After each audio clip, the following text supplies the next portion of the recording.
Estamos aqui novamente fazendo um podcast com o sócio amigo Daniel, que está em Brasília, eu estou em São Paulo, né? E a gente brinca que tudo começa no estado, mas termina sempre em Brasília. E dezembro é sempre animado para a gente ao longo dos anos, né? Sempre tem um presente, entre aspas, de Natal, né? Portarias publicadas, decretos e assim por diante.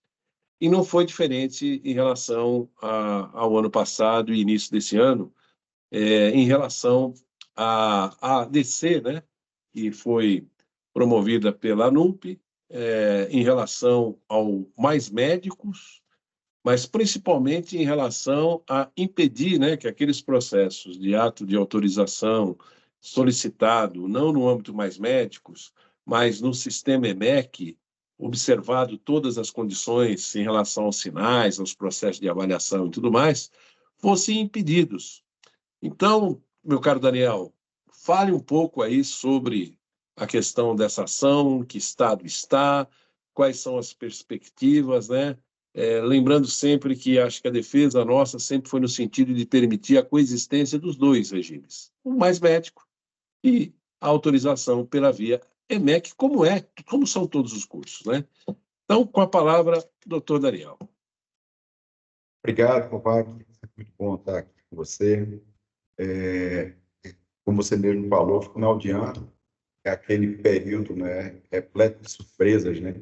Costuma dizer que o Ministério da Educação costuma soltar o pacote das maldades no final do ano, né? E esse ano não foi diferente. Lembra muito na época das medidas cautelares, na época da professora Maria Paula, que era um Deus nos acuda no final do ano. Pois bem, o andamento dessa ação, né, todos já têm conhecimento, né, a respeito da discussão, que bem levantou o meu amigo Kovac. É uma discussão em que se discute aí a respeito da constitucionalidade da Lei do Mais Médicos e, consequentemente, com a constitucionalidade da Lei do Mais Médicos, pela impossibilidade de abertura de cursos de medicina por outra via. Pois bem, iniciado o julgamento, né, o ministro Gilmar Mendes ele concedeu uma medida cautelar para ratificar que somente a autorização de curso deveria ser feita por intermédio de edital do Programa Mais Médico, de acordo com a legislação, mas permitindo a tramitação dos processos que tivessem ultrapassado a primeira fase de análise documental, né? Esses processos seguiriam, de acordo com a Lei de Sinais, Decreto 9235, e também o ministro citou alguns dispositivos da Lei dos Mais Médicos que a instituição deve cumprir no processo de autorização. É bom esclarecer, né, Kovac, que essa discussão sobre critério de qualidade ou não, de cursos autorizados por meio do Mais Médicos e cursos autorizados pela Lei de Sinais, é uma discussão tanto quanto inócua nesse momento, mesmo porque, para autorizar um curso pela Lei de Sinais, como a gente já sabe, o curso já deve estar pronto, o avaliador já chega, já analisa todos os requisitos, né, para que o curso seja autorizado, né? Professores já devem estar contratados, aquisição de insumos, livros, tudo, né? Enquanto que na lei do Mais Médicos é uma licitação que uma instituição tem prazo de até 2 anos para autorizar, para colocar o curso para funcionar. Então, são dinâmicas diferentes e têm consequências diferentes também. Pois bem, iniciado o julgamento, né, como a gente já sabe, o ministro Gilmar Mendes votou nesse sentido, para resguardar o andamento do processo, tivesse passado a fase inicial, né, de análise documental. O ministro Fachin pediu vista e abriu a divergência. Ele reconhece apenas pela constitucionalidade da Lei dos Mais Médicos e reconhece apenas os que já foram autorizados, né? Aqueles cursos que foram instaurados por meio de processo judicial e que foram autorizados pelo Ministério da Educação, né? Quem acompanhou o ministro... Daniel? Daniel? Pois não, Kovac. Até uma coisa importante, porque sempre as pessoas perguntam, afinal, quem é que tem direito, né, com base no voto do Gilmar Mendes? Acho que era bem para esclarecer, e se você já tem noção de quantas, mais ou menos, instituições estariam enquadradas nessa condição. Bom, o objeto das ações judiciais, é importante dizer que não era para pedir para autorizar o curso, né? Era para que houvesse a tramitação dos pedidos administrativos por intermédio da lei de sinais via sistema EMEG.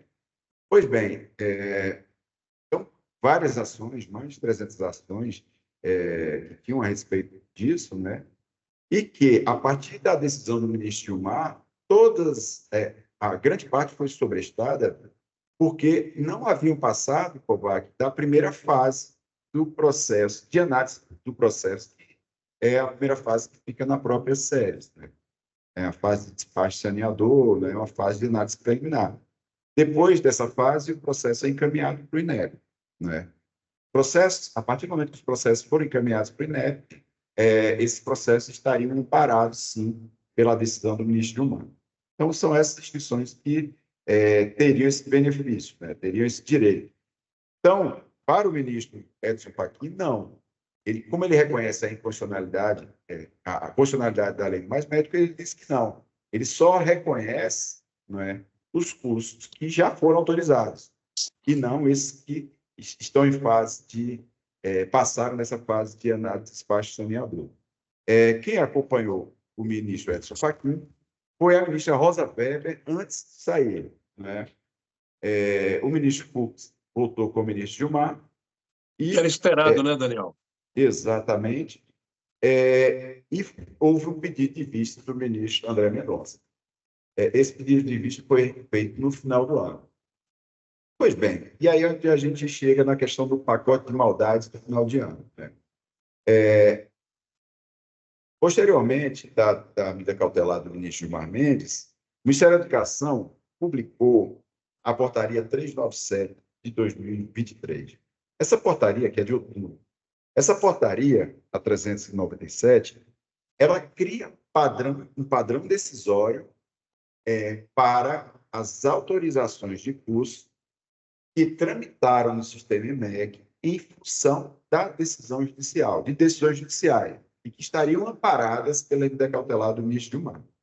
Pois bem, essa medida provisória, essa portaria 397, ela criou uma celeuma muito grande, porque ela diz o seguinte: se no final de agosto foi publicado o edital do Programa Mais Médico, se o pedido não tivesse dentro da região de saúde que eram constantes no edital do Programa Mais Médico, foi publicado posteriormente, inclusive a própria cautelar do ministro Gilmar, os cursos só poderiam ser instaurados, só poderiam ser abertos dentro daqueles municípios. Isso causou uma confusão muito grande, porque existiam muitos processos que estavam no INEP, foram sobrestados, e voltaram para a sede. Nessa época, nós fizemos um trabalho bastante árduo, junto com as entidades representativas, né, junto com a ABRAF, principalmente, né, o Sindicato de Pernambuco, o Sindicato do Pará, o Sindicato de Pernambuco, o Sindicato do Ceará, né, várias entidades se uniram, apresentaram manifestações sobre a violação da medida cautelar do ministro, feita por meio da portaria 397, né? Antes do ministro Gilmar se manifestar a respeito desse nosso pedido, né, o Ministério da Educação ratificou a portaria 397 por meio da portaria 421, né? Mas, com isso, o estrago já estava feito, né? Porque as avaliações foram canceladas, as avaliações de outubro, para vocês terem ideia, os avaliadores chegaram nesse mesmo dia em que foi publicada essa portaria, e eles foram obrigados a cancelar a avaliação. Eles já estavam na instituição e foram obrigados a parar essa avaliação. E até nas comissões designadas tinha avaliador que estava na instituição, tem outros que não foi uma confusão, né? Uma confusão. Tinha avaliador que estava dentro do avião quando recebeu seja, chegou na cidade, teve que voltar, foi uma grande confusão. Na tentativa de minorar esse prejuízo, porque sabe que essa decisão, essa portaria violava a decisão do ministro Gilmar, o Ministério da Educação publicou a portaria 421, que também trata do padrão decisório, né, retirando da portaria esse critério. Pois bem, essa situação ainda ficou pendente de decisão do ministro Gilmar Mendes. Enquanto isso, o processo estava pedido de vista do ministro André Mendonça. Pois bem, Kovac, no dia 23 de dezembro,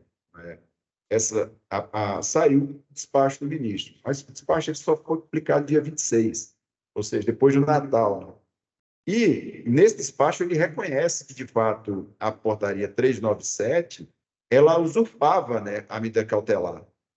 Isso foi algo bastante latente, fazendo uma menção considerável para a ABRAF em relação a isso, né, mesmo com a retificação da portaria 421. Pois bem, uma questão bastante que chamou bastante atenção é porque no mesmo dia 23, com a publicação do dia 26, sai um novo padrão decisório do Ministério da Educação, revogando a portaria 397 e 421. Ou seja, no mesmo dia da publicação da decisão do ministro, a decisão integradora do ministro Gilmar Mendes, saiu uma outra portaria do Ministério da Educação que revogava aquilo que tinha sido objeto de outra decisão do ministro do Supremo Tribunal Federal, do Gilmar Mendes. E aí, no dia 27, nós apresentamos nova petição no STF, na qualidade de amicus curiae pela ABRAF, pelas entidades representativas, diversas entidades, né, esclarecendo, né, dizendo, olha, o Ministério da Educação, ao criar diversos padrões decisórios, ele estava reiteradamente, né, descumprindo a decisão do ministro, do relator, né, na medida em que criava condições que não eram condições previstas na decisão do ministro. Não é? Nós fizemos essa petição no final de ano, despachamos a assessoria, o ministro não estava em Brasília, e o processo foi para a PGR, foi para a AGU, né, voltou. Quando ele voltou concluso, o ministro André Mendonça trouxe o seu voto visto, colocou para a pauta de julgamento para o início de fevereiro, o processo no STF. Pois bem, o ministro Gilmar ainda não decidiu sobre essa questão da portaria 531, Kovac. Todos aguardavam o retorno do voto do ministro André Mendonça. O ministro André Mendonça trouxe um voto de 111 laudas, que é divergente do relator e divergente do ministro Fachin. O que o ministro André Mendonça como foi que ele votou? Ele votou no sentido de que o MEC deveria, os processos administrativos deveriam, e processos judiciais deveriam ser suspensos pelo prazo de 180 dias para que o MEC estabelecesse uma nova política pública para os cursos de medicina. Na verdade, a decisão do ministro, ele só amparou, só ficou igual ao ministro Maia e o ministro Edson Fachin para os cursos que já tinham sido autorizados, e resguarda esses cursos. Mas queria uma outra vertente dessa discussão lá no STF, uma vertente bastante controvertida, porque, no final das contas, o objeto de uma ação declaratória, Kovac, é você declarar a constitucionalidade ou não de uma determinada legislação. Não é? Então, o escopo é bastante objetivo. E, no final das contas, o que ele decidiu foi algo bastante diferente. Não é? E saber, vamos dizer assim... Curiosamente, né, Daniel? No fundo, o ministro, com respeito, obviamente, ao voto dele, mas ele saiu pela tangente, né? Ao invés de realmente enfrentar a questão, criou esse prazo aí de 180 dias para criar uma nova política pública, sendo que ela até já existe, né? Então, foi um voto que, no fundo, até eu gostaria que você falasse sobre isso, como é que estaria o placar desses votos, mas eu entendo que o voto dele, no fundo, não acrescenta em nada do que foi até agora, no que diz respeito a esse voto divergente, que eu acho que dificilmente será acompanhado, mas gostaria de sua opinião. Depois do voto do ministro André Mendonça, né, o ministro Alexandre de Moraes fez um pedido de vista, né? Nessa mesma noite, o pedido de vista do ministro Alexandre de Moraes, sexta-feira de Carnaval, o ministro Dias Toffoli fez um voto antecipado, acompanhando o relator. Então, o placar estaria, né, 3 votos favoráveis à decisão do ministro Gilmar, né, com a sua medida cautelar, né, o voto do ministro Gilmar, do ministro Fux, do ministro Dias Toffoli. Da divergência em relação ao voto do ministro Gilmar, estaria o ministro Edson Fachin e a ministra Rosa Weber, né? E o ministro André Mendonça, ele diverge tanto do ministro Gilmar, quanto do ministro Edson Fachin. De modo que a divergência dele é uma divergência isolada, né? Então, o placar estaria 3 a favor do voto do ministro Gilmar, 2 a favor do voto do ministro Edson Fachin, e o voto, como você mesmo falou, né, um voto que é uma divergência que não agrega em absolutamente nada à discussão e que é um voto isolado, que não computa, vamos dizer assim, para o desvio da questão. Então, esse é o cenário dessa ação, né? O processo está com o ministro Alexandre de Moraes. O ministro Alexandre de Moraes ele é bastante atencioso em relação a alguns processos sensíveis do setor educacional. Nós, em um passado recente, 2022, nós fizemos um trabalho de uma DIN, enfim, nós conseguimos reverter o resultado dessa DIN por intermédio de um embargo de declaração, cujo voto foi do próprio ministro Alexandre de Moraes, muito sensato, sempre foi muito cortês em nos receber, né? Mas, nesse caso aqui, existem interesses divergentes que, a meu ver, Kovac, obstar a tramitação desses processos administrativos, né, que foram instaurados por decisões judiciais, é um grandíssimo retrocesso, né, que causa um prejuízo incalculável para o país. Não tem a menor dúvida disso, porque, mal ou bem, a gente sabe que muitas instituições pequenas conseguiram, estão sendo avaliadas, estão tendo paridade de armas para competirem com grandes grupos educacionais, né? Grupos educacionais esses que, em tese, estariam do lado da ANUP, inicialmente, estariam buscando esse escopo. A gente sabe que, na realidade, isso aí, com o tempo, foi alterado, que não vale a pena a gente discutir nesse estágio. Então, essa é a situação, um prejuízo muito grande se a decisão do ministro Fachin for seguida, né?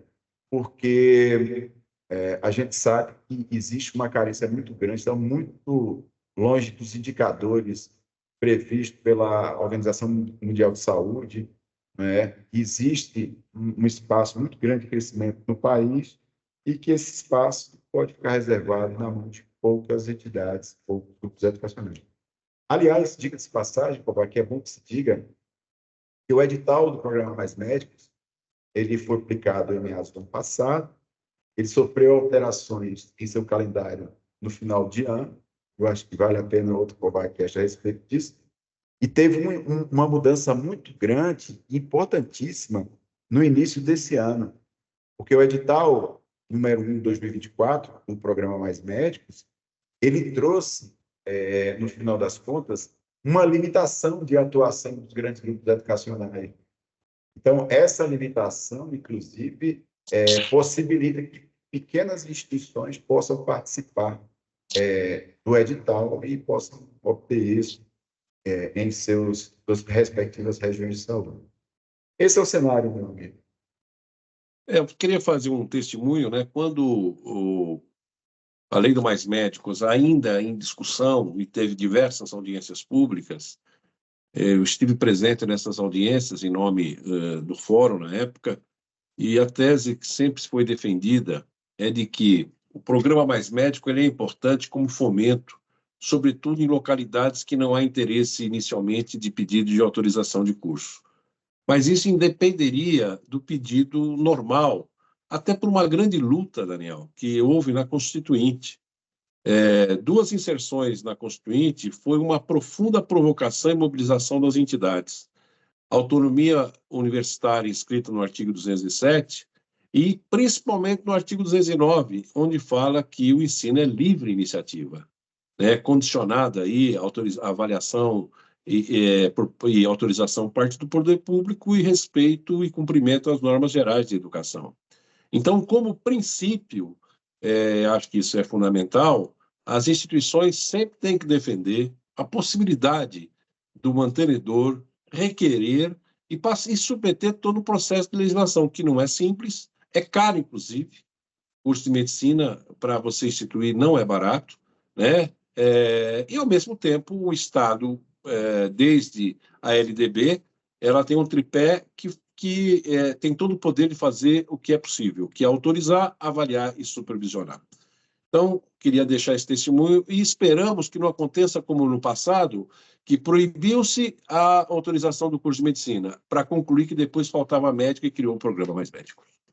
Exato. Então, e só para encerrar, contextualizando isso que você falou, na própria medida provisória, na lei que criou o programa Mais Médico, a exposição de motivos interministerial falava exatamente isso que você disse agora.